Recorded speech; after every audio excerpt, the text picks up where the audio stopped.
Well, hello and welcome to another Fortitude Fridays weekly update from the Southwest Coalition for Life. I'm super excited. We have some really amazing stories to share with you. Again, the whole point of this is that we want you to see how you are helping moms to be the heroes that God created them to be, and just see some of the amazing stories that He's allowing you to be a part of. So. Lots and lots of updates today. I also just want to say thank you.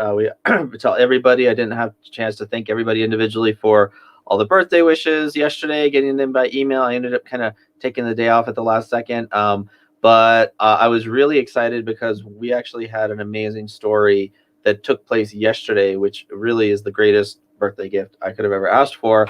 And I also just want to remind people too, make sure you drop a comment, whether you're on Facebook or YouTube, and we like to pull you into the conversation and pull those up on the screen. So ask any questions as we go. But I am going to, oh, hold on. I'm being told that you can't hear me. True. Okay, that might just be on the phone from the guest that we're going to bring on. So we do this live every week, guys, and so part of that is as we do this, we have to deal with things on the fly. But I'm going to go ahead and pull on our guest, Miss Jessica. So, Jessica, I don't think she can hear me. Okay, she's out on the sidewalk right now. I'll give her just a moment. Let me make sure. I'm going to test something on my end just to make sure. Okay, yeah. So I guess they're the only ones that can't hear me. So you can't hear me, Jessica. But are you able to hear Mark, me now? I'm not sure if you can hear me. I see that I'm live, but okay, you can? Yeah, we can hear you. Anything, so that's okay. That's okay. Right, so just a quick update. Yesterday, we took JT out for a drive, and fortunately for us, we made there was a little bit of a disagreement on which way we were going to go, but ultimately we ended up going where the Lord wanted us to go. And we saw, I got a phone call. This beautiful girl saw the mobile unit on one of the streets, and she called the number on the side, and we were able to bring her in for an ultrasound 30 minutes after she made that phone call.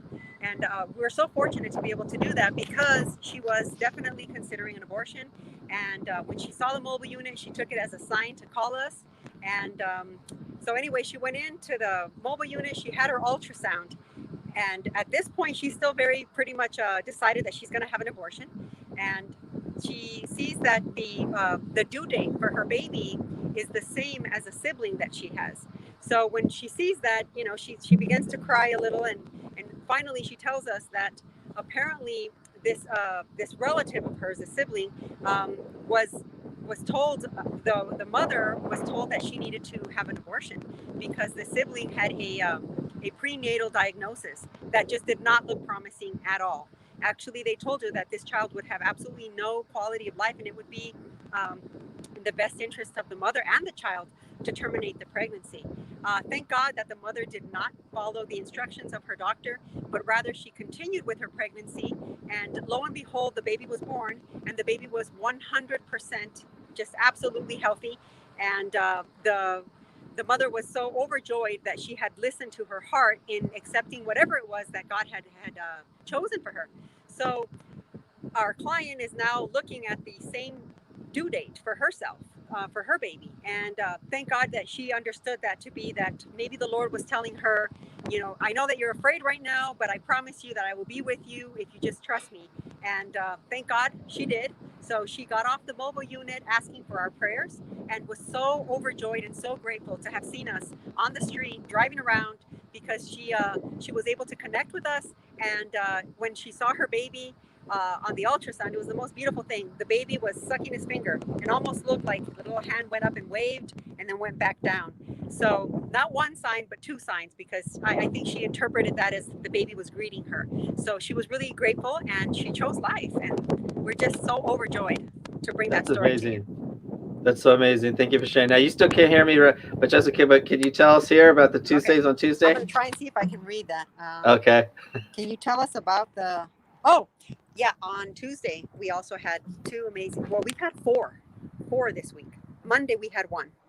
And on Tuesday, we had two women that came in, and by God's good grace, one of them she's already a mom. She's many children, but she just felt that, honestly, she felt that society was so judgmental, and she felt that pressure of not having too many children. But when she came on the unit, both the sonographer and I, Janine and I, were actually congratulating her. And I mentioned to her that my grandmother had 17 children and that she was not alone, and motherhood is a beautiful gift. And honestly, that's all she needed, was just a little bit of encouragement. So after listening to us for about 30 minutes, she got off the unit. She was so grateful, so thankful. She said, I'm going to go home and I'm going to tell my husband that, we've made it with the other children we have. We will get through this. God has always been with us. So I think all she just needed was some reassurance, and knowing that there are people that are there to support her. We were also able to connect her with Guiding Star, so she's looking forward to meeting with them on Monday. And then the other client that we saw also came in very abortion determined. Her heart was broken. She felt that she had absolutely no other choice but to go through with her abortion.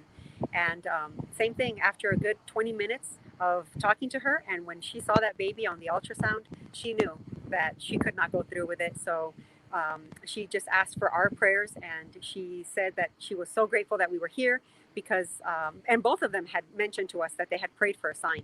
And I love it. They pulled up, and this is the sign that they saw, this beautiful mobile unit.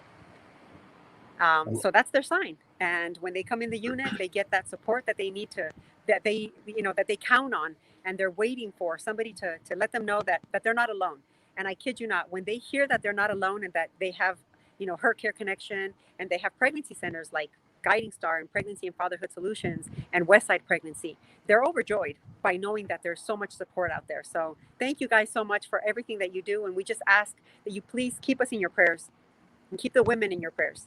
Amen. Thank you, All Mark. right. Thank you, Jessica. Okay, she was on her phone. She wasn't able to hear us, so I just let her tell those stories. But we also have a comment asking, where is this at from Frank? So this is, for those of you joining us, this is from the Southwest Coalition for Life. And we have our mobile unit where we are able to go to El Paso, Texas, and Santa Teresa, New Mexico, which is the last abortion center, really in the active abortion center in the borderland right now. And so we've seen God close 3 local abortion clinics in just over 3 years.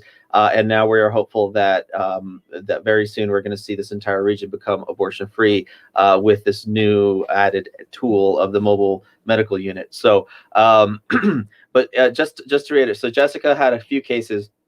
One of them, which just happened yesterday. So that was the one that was on my birthday. I got the news that that the day had ended. Jessica was just driving the mobile bus around the area, and there was a mom who saw the bus, called the phone number on the side, which rings the cell phone inside the mobile unit, and she realized that she didn't know how far along she was. She was able to get on the mobile unit, get the ultrasound, saw the baby sucking the baby's thumb and waving, but she was like, there's no way, we just can't do it right now. And that's when they told her the due date, which is later this year. That date happened to be the birthday of this girl's sibling, who had been almost aborted and pressured. Their mother had been pressured to have an abortion because they had insisted that there was a 100% chance of this prenatal diagnosis that was going to give the baby a horrible quality of life, and that she just was saying that she had no other choice but abortion. And fortunately, that in that case, the mom got a second opinion, and and the baby was born without any problems whatsoever. And that sibling, it was like, means everything to this girl who now is facing a crisis, unplanned pregnancy herself.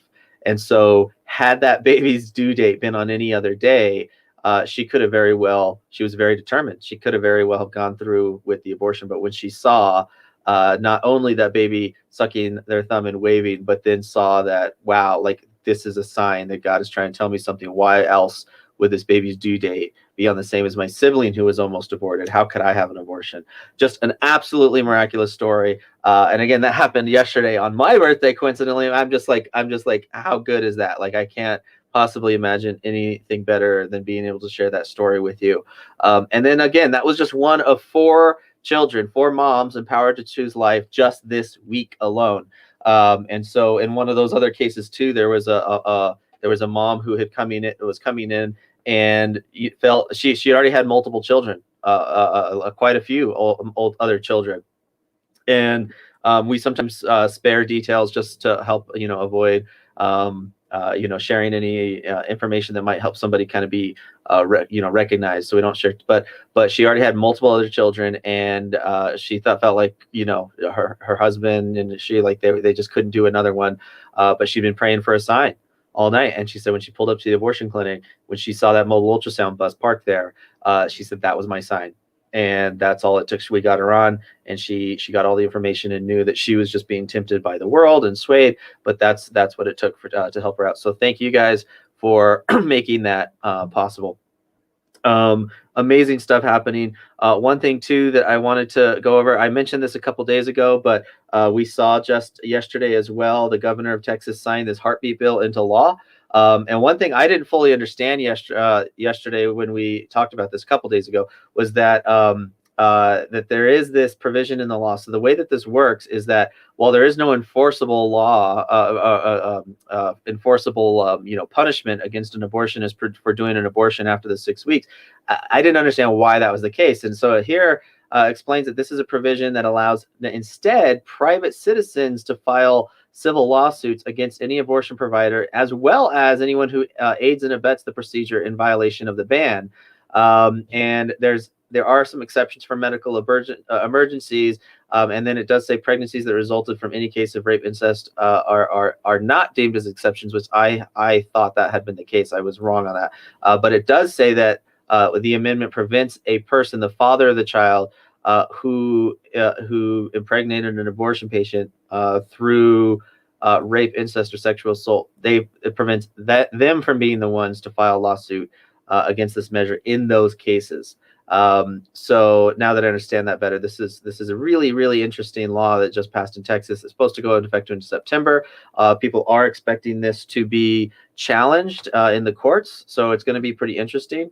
But here it actually makes this, it's an interesting intentional twist kind of on this law. Rather than having the government enforce, as it says, instead of having the government enforce the law, the bill turns the reins over instead to private citizens, who are now empowered to sue abortion providers or anyone who helps someone get an abortion after a fetal heartbeat has been detected. That person would not have to be connected to someone who had an abortion or to a provider even to sue. So potentially that means that even us being in El Paso, if we if we talk to a woman who says, yes, I got an abortion after 6 weeks after there was a heartbeat, this would now allow even us, or some pro-life person, to sue, saying this person violated this law.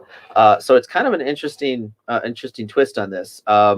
And there's some thoughts on this here too. It says they're hoping that this gets around some legal challenges that have tied up abortion restrictions in the courts in the past.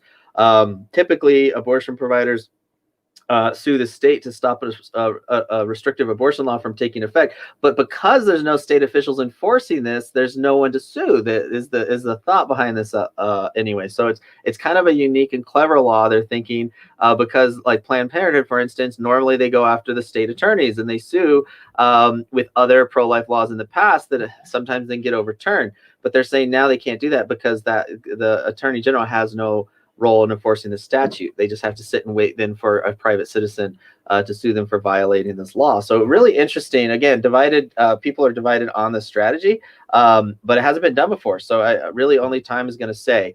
But yeah, interesting stuff. So now the one thing that's super, super, super important too, we've talked about this and we're coming at the end of our weekly update. But I just want to remind everybody that we are now 1 month away, a little shy of 1 month away from our Must Dash for Life, which is our 5K, very first ever walk, run for life fundraising event, which supports this. We have to sustain this mobile unit. You just heard of 4 lives, 4 babies saved, 4 moms being empowered to choose life. That's 4 customers for the abortion industry that they're now not making money on. This is 4 charges of $700 or more that they're not getting. That's closer to them shutting down. Financial loss for the abortion business industry, women being empowered to choose life, and more importantly, 4 babies who now are able to have a birthday and live. And so we have to keep this going. We have to sustain it.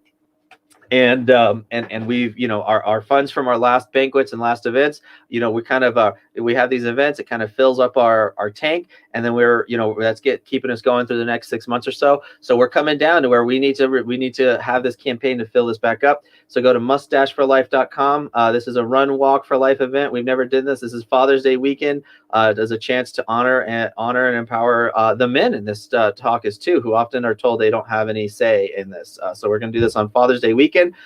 We have a goal to raise at least $100,000. We're a little over 4% there right now. So we've got 4 weeks and only 4%. We really, really need your help. So go right now. You can register for the event at must-for-life.com.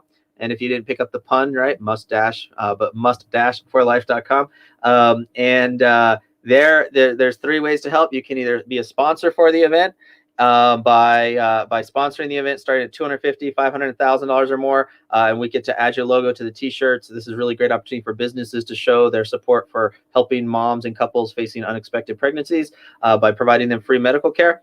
And then number 2 is you can register. The cost is currently $35 to register. That gets you your t-shirt, your finisher's medal, and helps pay for the event, which is going to also include some prizes that have been donated and for the top fundraisers and runners. And as I always say, running is optional. So if at the very least you could pay your $35, come on Father's Day weekend. Or if you can't come, there's even a option to attend virtually, because when you register, you get your own link that you can then send out to your friends and family and say, hey, please help me in reaching my goal.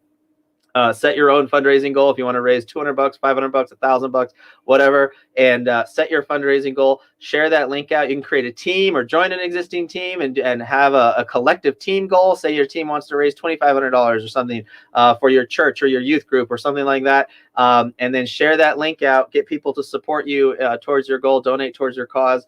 And then we're also going to have some prizes and awards for top fundraisers. And we've seen this again in Houston. They have raised over $150,000 every year to support their 2 mobile medical units, and they soon will be having a 3rd. And I also just learned that there's a Colorado Walk for Life that raises over $400,000 a year. Now they've been doing this for years, and it's grown to that point. So we're not expecting to raise that right out of the gate. But this is a really awesome opportunity that we can grow and really make a huge impact for life in the community, but only if you do your part and register and help spread the word about all this amazing work that God has been doing in the borderlands. So shout out to our top teams. 413 Effect is currently in the lead with over $1,000 raised, and then we have a Baby Michael team that's just shy of $1,000 coming up behind them. The Rachel's Vineyard post-abortive support group has a team that raised $450. Some of our interns and staff members are on there too, also raising support. But this is going to be a fun event. There's going to be a lot of games. They're even arranging to have some food carts and human foosball tables at Escalante Park. It's going to be a lot of fun.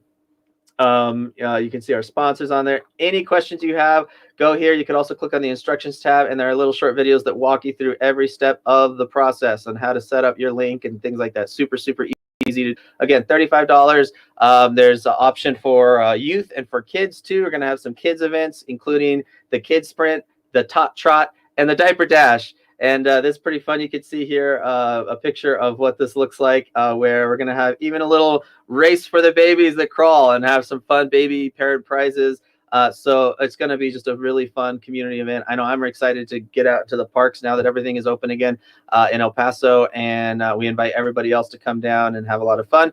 So if you haven't yet, again, must-for-life.com, register, sponsor, and donate if you can't do anything else. But anyway, that being said, I want to thank you guys for joining this week's Fortitude Friday weekly update here from the Southwest Coalition for Life, helping to empower you so that you can help answer God's call and help empower moms to be the heroes to their children that God created them to be. So God bless you. Thank you for all your prayers and